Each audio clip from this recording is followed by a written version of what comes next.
ज्यांच्याकडे जमिनी होत्या त्या त्यांनी विकल्या आणि अचानक श्रीमंत झाले आणि बंगला, गाड्या, सोनं, बाई, दारू यात पैसा घालवला. पैशाबरोबर माझ पण येतो आणि माझाच पैसा संपतो.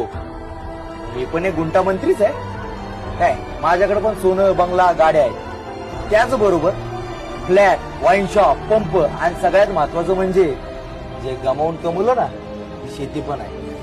मी पैसा खर्च नाही करत तर उधळतो, कारण तेवढा कमवतो. मोबाईलचे, गाड्यांचे, सोन्याचे शॉक आहेत मला. 5-5 लाख बक्षीस स्वतःच्या खिशातून देतो बैलगाडा शर्यतीवर. आधीच्या काळातला गुंटामंत्री नाही मी, डोक्याची आणि पैशाची किंमत असलेला गुंटामंत्री.